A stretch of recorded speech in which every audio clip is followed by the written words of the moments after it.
Assalamualaikum warahmatullahi wabarakatuh. Pagi ini, ilmu leluhur kembali membagikan pengetahuan kepada Anda. Mengenal ilmu pelet Banten, bernama runcang. Pelet ganas yang satu ini, sudah jarang digunakan, baik oleh para dukun ataupun paranormal karena sifatnya sangat merusak. Pelet runcang itu ada beberapa jenis dan beberapa versi. Setiap mantra memiliki kelebihan dan keangkeran tersendiri. 1. Runcang angin. Siapapun yang terkena runcang jenis ini, akan mengalami insomnia yang berkepanjangan, dan akan mengalami halusinasi tinggi.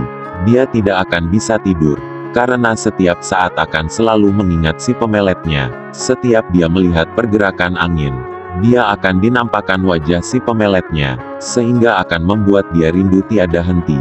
Jika dalam seminggu tidak diobati, maka akan terkena gangguan jiwa. Cara menggunakan ilmu ini biasanya ditiupkan ke benda yang ringan, yang sudah dimantra-mantrai runcang angin, seperti daun kering, baju dan lain-lain. 2. Runcang edan. Sesuai dengan namanya, runcang jenis ini membuat si target menjadi gila. Orang yang terkena runcang jenis ini, bisa mengejar-ngejar si pemelet sambil telanjang bulat. Efek dari ilmu ini membuat target jatuh cinta di luar kesadarannya. Dia akan selalu menyebut-nyebut nama si pemeletnya, dan berusaha mencarinya, ingin selalu bertemu. Dia akan terus menangis dan terus meronta ingin dinikahkan dengan si pemeletnya, tapi jika sudah dinikahi akan sembuh dari gilanya. Namun biasanya, ilmu jenis ini digunakan oleh mereka yang berniat jahat, hanya untuk melampiaskan sakit hati, alias balas dendam, setelah gila akan ditinggalkan. 3. Runcang gundul. Yang satu ini tak kalah angkernya. Bila si target tidak dinikahi, maka targetnya akan botak alias gundul. Ciri terkena ilmu ini hampir sama dengan runcang angin. Namun jika belum bertemu dan dinikahi, maka rambutnya akan terus berguguran, dan tidak akan tumbuh lagi sampai dia botak. Tapi kalau dinikahi tidak akan sampai botak. 4. Runcang lumpuh. Ini adalah pamungkas dari ilmu runcang. Si target terus terbayang-bayang di setiap gerak, suara, penglihatan, perasaan, dan nafasnya, hingga dia menjadi gila alias hilang kendali. Tak sampai di situ. Jika tidak ditemui, si target akan lumpuh.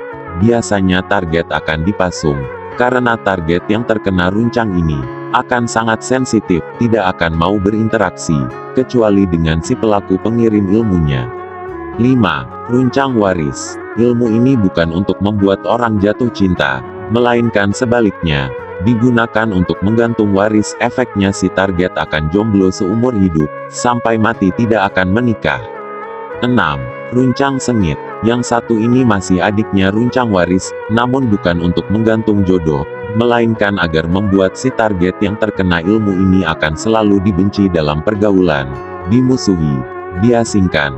Kalau dia berkeluarga maka akan berpisah. Jika berdagang maka akan bangkrut. Kalau bekerja ya akan dipecat.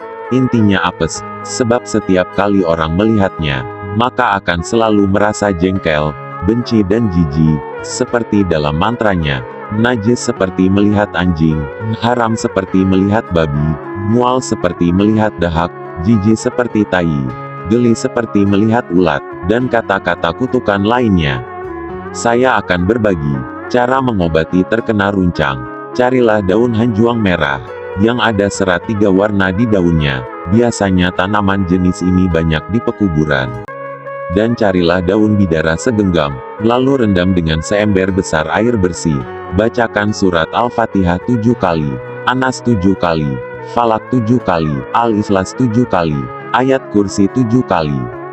Berdoa kepada Allah untuk kesembuhan yang terkena guna-guna. Setelah selesai, sebatkan atau pukulkan daun hanjuang ke tubuh yang terkena runcang. Setelah itu mandikan dengan sisa airnya. Insya Allah akan sembuh. Semoga bermanfaat.